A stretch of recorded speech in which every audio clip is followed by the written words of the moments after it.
스바냐 1장 7절부터 13절입니다.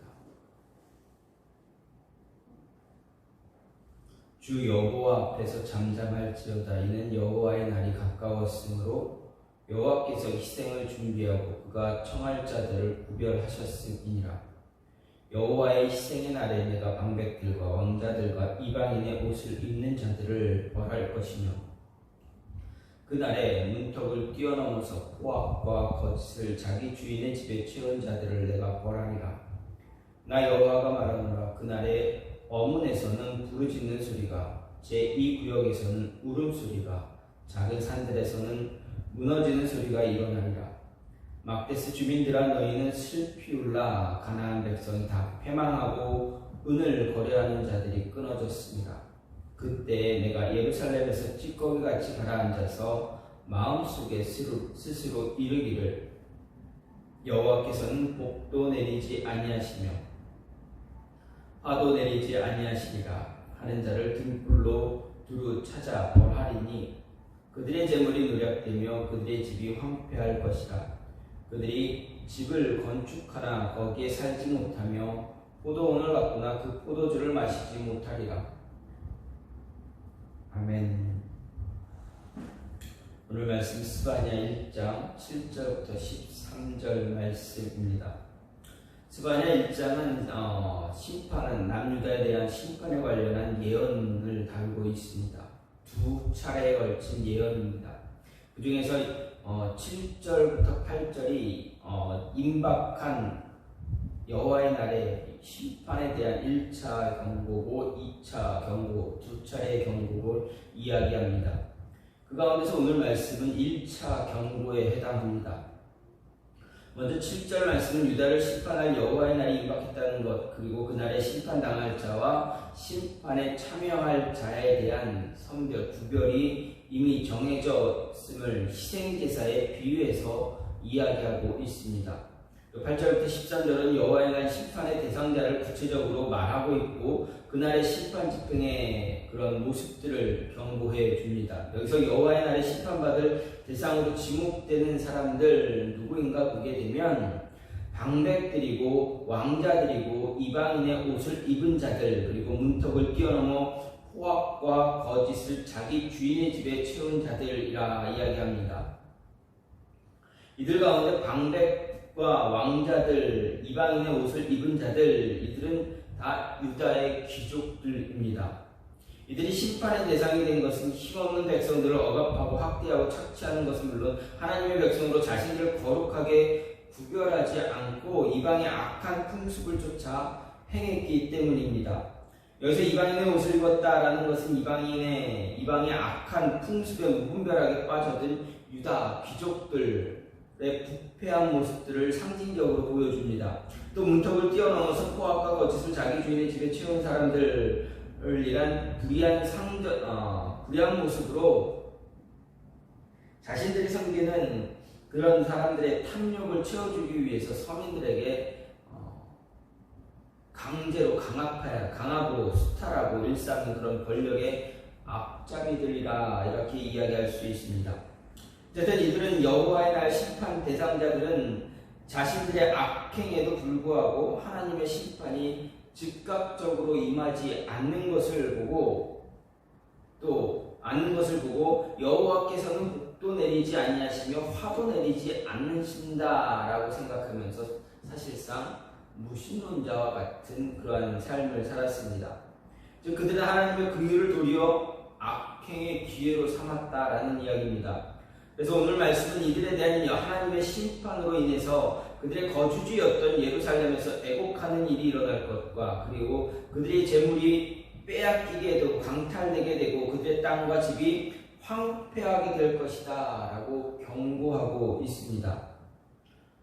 하나님은 공의로우신 분이고 또 자비로우신 분입니다. 때문에 악인이 멸망당하는 것 기뻐하지 않으시고 그 길에서 돌이켜 구원에 이르는 것을 더 기뻐하신다라는 것입니다. 그런 이유 때문에 악인들에 대해서 즉각적인 심판을 시행하기보다는 유보하시고 그들에게 돌이켜 구원 얻을 기회를 주시는 것입니다. 하지만 그러한 사람들 이들은 어떻습니까? 이런 하나님의 심판이고 즉 하나님의 긍휼을 하나님의 심판이 없는 것처럼 여기거나 또는 하나님이 안 계시는 것처럼 여기는 그런 모습을 가졌습니다. 그래서 그들은 하나님의 자비와 심판의 유보를 더욱 악한 모습으로 악을 행하는 기회로 삼게 된 것입니다. 이런 이들에게 유다에 대한 하나님의 심판이 보여주는 것처럼 오늘 멸망의 심판만 있을 뿐입니다. 이런 오늘 말씀을 통해서 우리 하나님께서 베푸시는 회개와 구원의 기회를 더 큰 악행의 기회로 삼고 있지는 않는가 돌아보면서 어리석은 악인들의 길을 멀리하고 이로우신 하나님 앞에서 복된 삶을 살아갈 수 있어야 하는 그런 모습을 가져야 할 것입니다. 즉 하나님의 심판 앞에서 심판하신다는 하나님의 경고 앞에서 우리가 어떻게 하면 하나님 앞에서 복된 삶을 살아갈 수 있는가를 생각해 볼 수 있다라는 이야기입니다. 심판에 관한 예언이 경고가 주어졌습니다. 그런 그 경고를 통해서 그러면 어떻게 하면 그 경고대로 이루어지는 것이 아니라 그 반대의 모습 하나님으로부터 하나님 앞에서 복된 삶을 살 수 있는가를 생각해 볼 수도 있다라는 것입니다. 먼저 의의 예복을 입으면 하나님 앞에서 복된 삶을 살 수가 있습니다. 8절 말씀 보면 여호와의 희생의 날에 내가 방백들과 왕자들과 이방인의 옷을 입은 자들을 벌할 것이다 라고 이야기합니다. 이런 말씀은 이스라엘 백성들을 심판하신다는 본문에서 구체적으로 심판 대상이 되는 이들이 누구인가를 이야기합니다. 여기서 심판 대상으로는 세 부류가 제시됩니다. 방백들이고 왕자들이고 이방인의 옷을 입은 자들입니다. 이 가운데 방백은 고위 관료를 가리키고 왕자들은 왕족이나 문자 그대로 왕자를 가리킵니다. 구약의 역사서를 보면 예루살렘이 바벨론에 의해 멸망당할 당시 유다의 방백들과 왕자들이 처참하게 죽임을 당한 사실을 볼 수가 있습니다. 이들이 이처럼 여호와의 날에 심판을 당한 것은 그들이 방백이고 왕자들이었기 때문이 아닙니다. 그들이 백성들의 지도자로 백성들의 모본이 되기는커녕 주도적으로 악을 행했기 때문입니다. 한편 오늘 8절 말씀은 하나님께서 심판하는 대상으로 이방인의 옷을 입은 자들을 이야기합니다. 이들은 이방인들이 아닙니다. 이들은 유다 백성으로 이방인의 옷을 입은 자들을 가리키는 것입니다. 특별히 여기서 이방인의 옷은 문자적 의미의 옷이 아니라 그 옷만을 의미하는 것이 아니라 실제는 그들의 행위, 그들의 삶, 그들이 섬겼던 우상들 그런 것들을 이야기합니다. 실제 옷은 생활에 필요한 그런 것입니다. 생활의 필수 요소이기도 하지만 동시에 그것은 그 사람의 신분이나 정체성을 상징하는 것이기도 합니다.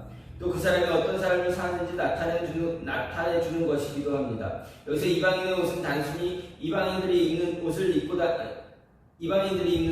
다녔다라는 의미보다는 이방인들의 관습, 행실을 쫓아 살았다라는 것을 상징적으로 이야기합니다. 그래서 이방인의 옷을 입었다라는 말씀은 하나님의 백성으로서의 옳은 행실을 버리고 이방인들의 악한 관습이나 행실을 본받아 행한 것을 말합니다. 특별히 여기서 이방인의 악한 행실을 본받아 행했다라는 것은 이방인들의 우상 숭배와 각종 가증한 그런 행위들을 본받았다라고 이야기할 수 있습니다. 이런 오늘 말씀은 이들이 어째서 심판을 받아야 하는지 그 이유를 명쾌하게 밝혀주고 있습니다. 그것은 그들이 자기 정체성, 즉 하나님의 백성으로서의 자신의 신분, 본분을 망각하고 살았기 때문입니다. 이런 사실은 영적으로 오늘날 하나님의 백성으로 살아가는 우리들에게 하나님의 심판날 형벌을 피하고 구원의 자리에 이르기 위해 잊지 말아야 할 중요한 한 가지를 가르쳐주고 있는 경고입니다. 그것은 다름 아닌 하나님의 백성으로 합당한 삶을 사는 것, 하나님의 백성으로 거룩하고 성결하고 의로운 삶을 사는 것, 세상과 타협하거나 세상과 동화되지 않고 믿음의 정결과 성도의 정체성을 지키는 것이라 말할 수 있습니다. 이것은 신약 성경에서 혼인잔치의 예복을 준비하는 것, 빛나고 깨끗한 세마포 옷을 입는 것에 빗대어서 언급하고 또 이를 성도들의 옳은 행실이라 이야기하고 있습니다. 반면 이 예복을 준비하지 않은 사람, 깨끗한 세마포 옷을 입지 못한 사람 어떻게 됩니까? 두말할 것 없이 하나님을 알지 못하는 자들처럼 아무렇게나 사는 자를 이야기합니다. 이 같은 삶을 살면서 하나님 앞에 나아가는 자들은 두말할 나위 없이 오늘 말씀에 이방인들의 옷을 입은 자들처럼 심판을 면치 못할 것입니다. 그렇다면 하나님의 심판 앞에 서는 사람이 아니라 하나님의 축복 안에서 살아갈 수 있는 사람, 혼인잔치 예복과 같은 의의 예복을 입어야 한다라는 것입니다. 성도를 가리켜 그리스도의 신부다라고 이야기합니다. 그리고 장차 최후 심판 이후 그리스도와 온전히 연합하는 혼인잔치를 벌일 것이다 말합니다. 그렇다면 오늘 우리는 이런 말씀, 이 말씀 그리고 본문이 담고 있는 교훈을 통해서 우리가 성도로 합당한 삶을 살고 거룩하고 의로운 백성으로서의 정체성을 잘 지키며 살아가기 위해서 하나님이 기뻐하시는 의의 예복을 입어야 합니다. 정말 우리가 의로운 백성으로 온전히 정결하고 거룩한 그리스도의 신부로 합당한 삶을 살기 원한다면 의의 예복을, 우리의 의복을 순결하게 간직하고 그 예복을 입을 수 있는 사람이 되어야 합니다. 그래야 심판주이신 심판하시는 하나님 앞에서 복된 삶을 살 수 있기 때문입니다. 또한 정직한 삶을 통해서 바른 이익을 가져야 하나님 앞에서 복된 삶을 살 수가 있습니다. 9절과 11절 말씀을 중심으로 볼 때 먼저 9절에서는 여호와의 날 하나님의 심판의 대상이 될 한 부류의 사람들이 제시됩니다. 그들은 곧 문턱을 뛰어넘어서 포악과 거짓을 자기 주인의 집에 채운 자들이라 이야기합니다. 여기서 문턱을 뛰어넘는다는 표현은 고위관리나 신하들이 왕을 위해 왕가를 위해 중간 관리자들보다 높은 계급의 방백들의 집을 위해서 앞자리가 돼서 사회적 약자들의 집에서 수탈을 일삼는 그런 행위를 나타냅니다. 또 11절에서는 가나안 백성이 다 패망하고 은을 거래하는 자들이 끊어졌다라는 표현이 나옵니다. 여기서 가나안 백성은 본래 팔레스틴 지역에서 거주하는 이방 가나안 민족들을 가리키는 말이지만 여기서는 무역업자나 혹은 상인을 의미하는 표현으로 사용되었습니다. 여기서는 본래 가나안 백성들이 장사와 무역에 능했기 때문에 히브리인들이라도 장사에 능한 자에게는 가나안 백성이다라는 별명을 붙인 것입니다. 오늘 말씀에서 이는 은을 거래하는 자들이란 표현과 동의적 대구를 형성하는 단어로 사용돼서 상업에 종사하던 자들을 이야기합니다. 일반적으로 이들은 강도와 상술로 타인들을 속여서 물건을 거래함으로 치부하던 자들입니다. 물론 앞선 9절의 문턱을 뛰어넘는 자들과 11절의 가나안 백성으로 일컬어지는 자들은 약간의 차이는 있습니다. 한쪽은 자신이 가진 힘과 권세로 타인의 것을 착취한 반면에 다른 한쪽은 속임수와 거짓으로 타인에게 해를 끼치고 자신의 부를 도모했다라는 것입니다. 하지만 이 둘은 정직한 재물, 땀 흘려 일한 정당한 대가로서의 재물이 아니라 부정직하고 불의한 재물을 취했다라는 것을 볼 때 동일하다라고 말할 수 있습니다. 이런 말씀을 통해서 우리는 경제생활과 관련해서 결코 간과해서 안 될 중요한 그런 가르침이 있는데 그것은 그만큼 경제활동이 사람들의 삶과 관련해서 지대한 중요성을 지니고 있다는 것입니다. 이것은 사람들이 경제활동을 통해서 필요를 충족시킬 뿐만 아니라 삶의 질 행복, 성공의 척도라 여기는 부의 축적을 이루기 때문입니다.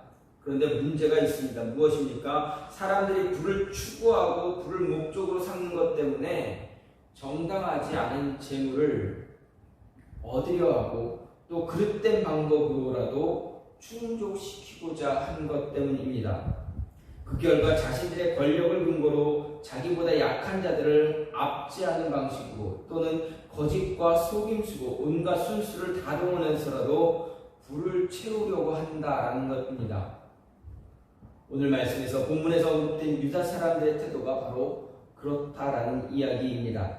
그런데 오늘 말씀에 제시된 악한 방법으로 치부하려는 삶의 태도는 과연 단지 이 당시에 유다 사람들에게만 나타나는 것이 아니다라는 것입니다.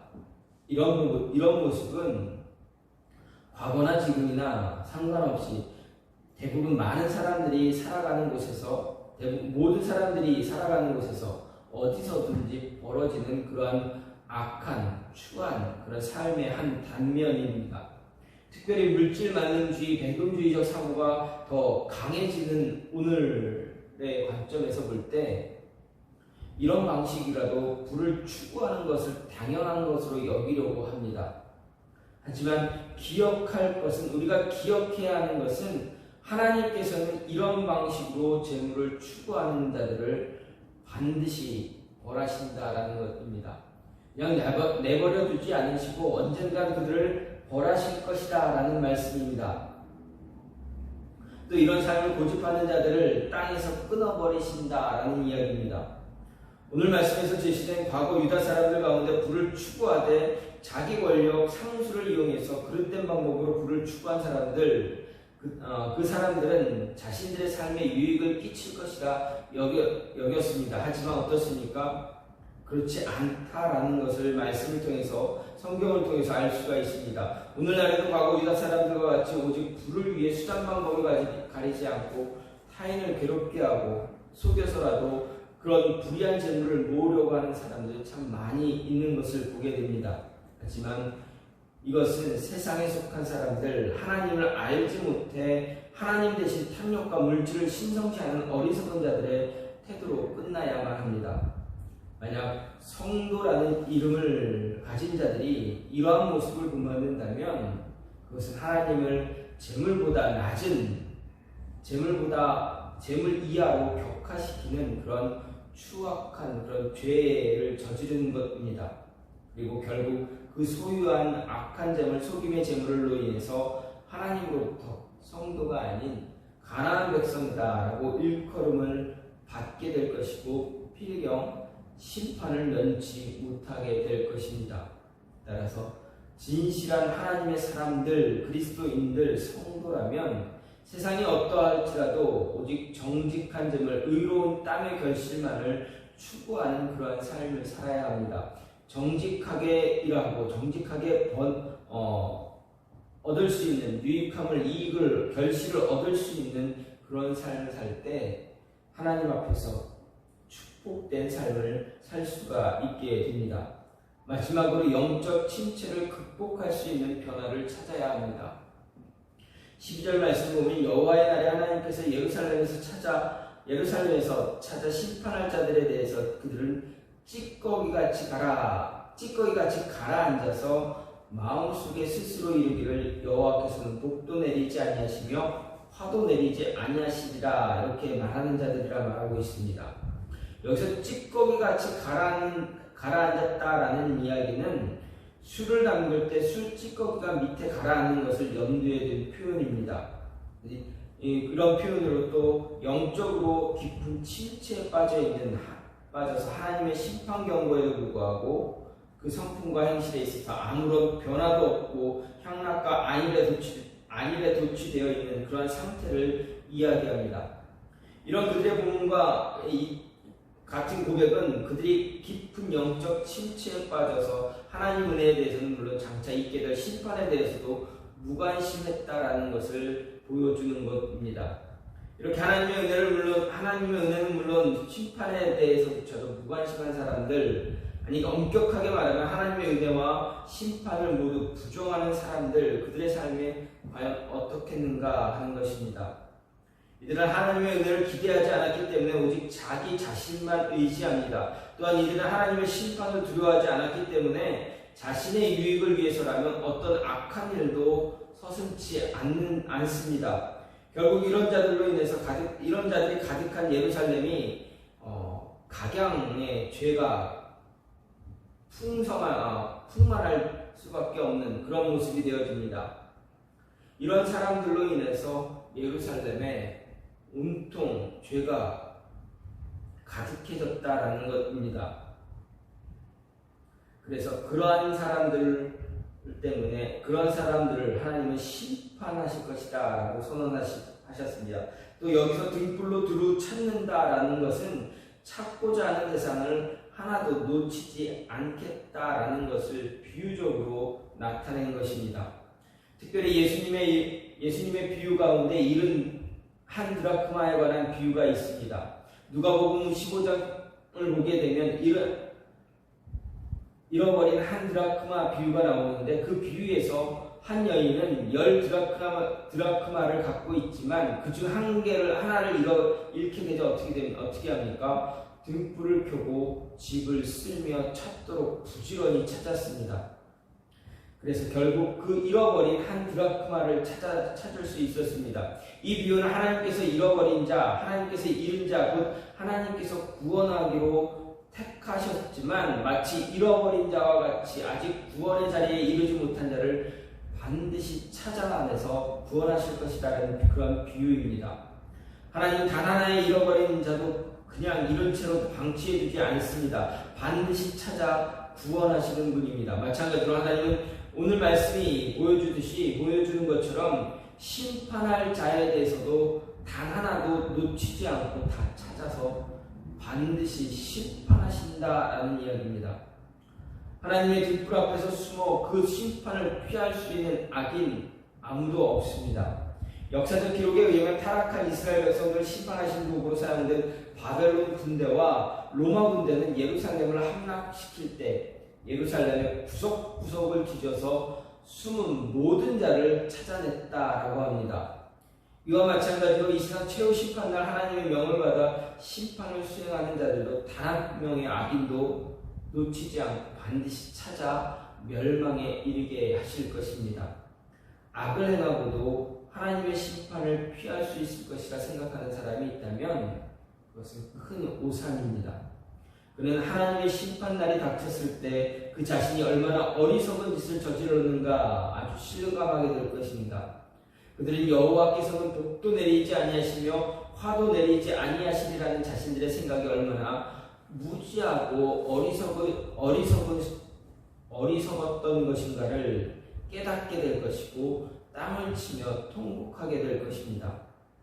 하나님은 구원할 자는 물론 심판할 자에 대해서도 결코 놓치지 않으시는 분이다라는 것 명심하고 범죄하고 하나님을 피하기보다는 늘 영적으로 각성하고 죄를 멀리하는 삶을 적극적으로 살아야 합니다. 그래서 영적인 침체에 빠졌다면 그것을 벗어나기 위해서 변화를 꾀하고 하나님 앞에서 더 복된 삶을 살기 위해서 변화하고 끊임없이 자신의 모습을 돌아보며 하나님이 기뻐하는 삶을 적극적으로 살아나가야만 합니다. 하나님 앞에서 복된 삶을 살기를 원한다면 혹시라도 영적 침체에 빠져 있다면 그것을 극복하기 위해서 끊임없이 변화를 추구해야 합니다. 지금 내 모습이 혹 하나님 앞에서 영적인 침체에 빠져 있다면, 그 모습을 경험하고 있다면 그것을 이겨내기 위해서 끊임없이 몸부림칠 수 있는 그런 모습을 가져야 한다라는 이야기입니다.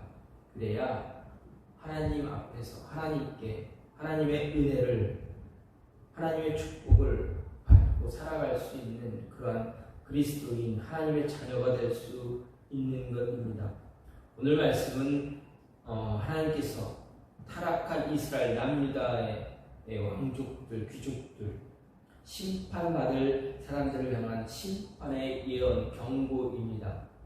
이 심판받을 자들이 어떤 심판을 받을까, 이 심판받을 자들이 누구인가를 보면서 심판이 아닌, 그럼 하나님 앞에서 심판이 아닌 하나님의 은혜를 받기 원한다면 어떻게 해야 될까를 또한 생각해 볼 수가 있다는 이야기입니다. 그렇다면 하나님 앞에서 복된 삶을 살고 은혜를 받기 원한다면, 심판이 아닌 은혜를 원한다면 의의 예복을 입고 정직한 삶을 통해서 바른 이익을 추구하며 늘 영적인 성장을 위해서, 영적 침체를 극복하고 성장하기 위해 변화를 찾을 수 있는 그런 모습을, 변화를 꾀하는 그런 모습이 우리 삶에서 늘 있어야 한다라는 것입니다. 이런 모습을 가지려고 노력할 때 하나님은 우리에게 더 큰 은혜와 복된 삶을 허락해 주실 것입니다. 이 말씀을 통해서 우리가 하나님 앞에서 더 복된 삶을 살아갈 수 있는 그런 모습이 있기를 간절히 소망합니다. 시간 같이 기도하기 원하는 것은, 하나님,